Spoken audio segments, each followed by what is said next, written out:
This is Rachel McNamara, and thank you for tuning in to this Adjusting to College presentation on helping your student deal with disappointments. This has certainly been a challenging time for students, and of course for parents. Much of the uncertainty and changes have been difficult to navigate, and it makes sense that we've all been on an emotional roller coaster. How can parents help the students moving into college adapt to small and possibly large changes that can happen? I hope that this conversation will help you navigate some of the conversations with your student about changes. I'm a large proponent of talking through things with others. Talking to you, as a parent, or another trusted person, can be very helpful for your student. It helps to release some of the internal pressure from thoughts. It can help clarify the changes that are most distressing, and by talking out loud, your student can process their way through the challenges ahead. Talking helps people process emotions.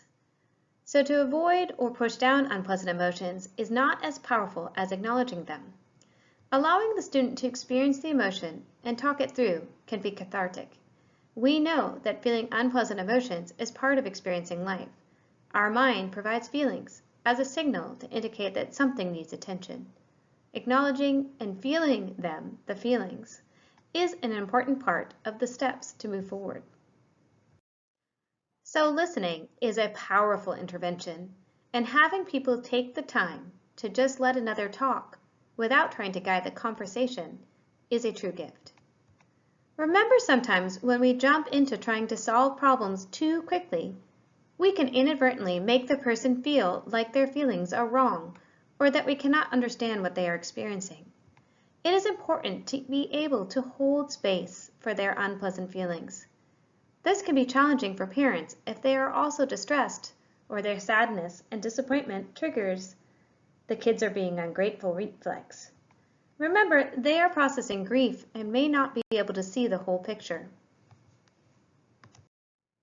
Conversations with distressed people have their own patterns. In the beginning, it is often more emotional or maybe more silent. Then, as another person listens, the distressed person starts to share some of their thoughts. Talking out loud with another person tends to bring some relief and really opens the door for the mind to start engaging more analytically. This is moving towards acceptance, which means understanding that whatever is happening happened and there are ways through it. Here are some examples on listening and invalidating your students' possible experiences. When doing this, you can identify the emotion your student is experiencing. I hear how worried you are about the newest changes to classes and where you're going to live. You could acknowledge that their experience makes sense.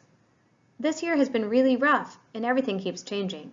I would be surprised if you weren't frustrated and sad. Or you could start to approach problem solving to see if they are ready to move towards that part of the conversation. You know, reaching out to your orientation intern is a good idea. Would you like to talk about more things that could help? Your student who has had to handle disappointments already over the end of this year and last year is now faced with uncertainty about how college will look this year. No doubt in their mind, they have already seen movies, had friends and siblings that went to college, and created an image, a fantasy of what college would look like. The possibility that college will be different this year means they have to really test their abilities to cope, moving from plan A to plan B to plan C or back to plan A. It can be helpful to think about what your student is experiencing by considering that they are experiencing grief for the should-haves and could-haves, or the possibility of not having for their first year of college, but not just their first year of college, their last year of high school, and their junior year too. Anticipatory grief happens when something that we've been planning for isn't going to happen, or it's uncertain whether it's going to happen the way that we would like it to. Like grief, anticipatory grief has 5 different components: denial, anger, bargaining, sadness, and acceptance. Also, like grief, these are not necessarily stages, but people can move between the different categories depending on the day. So you may have noticed this over the last year and a half, that when you're talking with your student about their expectations or their experiences, they are in different stages. You've probably observed this over a course of their senior and junior years. So denial tends to be what we see more of in the beginning of grief. It's the belief that it isn't actually happening. So everything is going to be normal at College of Charleston, as if there were never a pandemic. Anger is when people are frustrated and irritated about what is happening and tries to make it into something they can force to not happen. Bargaining is using something like, if I get my vaccine, then the pandemic will go away. Sadness is when someone really doesn't see a way out or that there's any hope that anything can be experienced that is pleasurable. And acceptance is when we get to the place where we recognize what has happened is happening and that we're going to figure out how to proceed and experience the best out of the possible outcomes from the changes. And remember, acceptance doesn't mean resignation. It means understanding that something is what it is, and there's got to be a way through it. After talking through some of the disappointment, frustration, stress, and/or worry, here are some techniques to help them move into a more positive space by reducing the rumination trap. A rumination trap is a vicious cycle of replaying the same distressing feelings, scenes, memories, and dire future potentials over and over again, despite the continued increase in the unpleasant feelings it provokes. Reminder, after listening to them talk about their experience and they start slowing down or throwing out tentative positives or plans, you can further encourage this way of thinking by encouraging them to expand their perspective, to include the positive, savoring the good, and focusing on what can happen versus what can't. Let's look at some examples. For example, when expanding their perspective to include the positive, you can comment on how there are a lot of changes that have happened over the last year and a half, and certainly some were negative. But what are some of the things that were positive? And what are some of the things that you are still looking forward to? When we're savoring the good, we're really focusing on the things that we enjoyed or that we liked.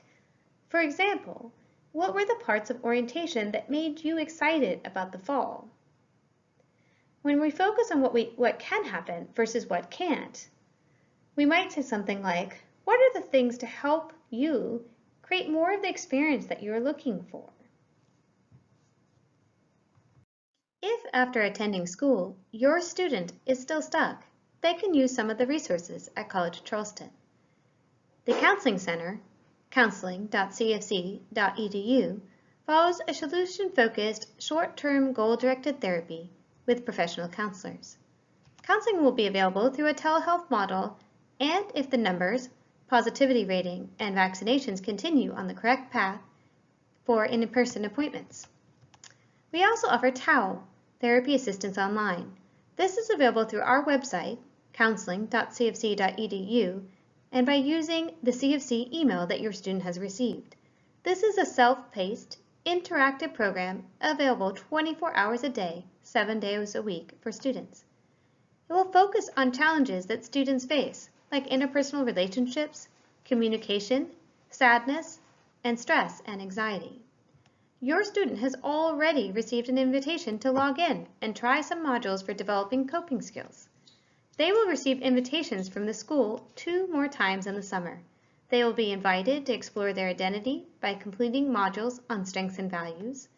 We know that students make better decisions when they are considering the outcomes in terms of their values and goals. And then finally, communication and relationships to prepare for the roommates. They can also use Students for Support. These are trained and certified student volunteers available to text or talk through issues that face college students. Your student was invited during orientation to text Students for Support and elect to have a volunteer reach out to them in the beginning of school, be notified of wellness events, or both. Students for Support is available in the fall and spring, Monday through Thursdays from 12 to 9 p.m. through text by texting for support, no spaces, to 839-863.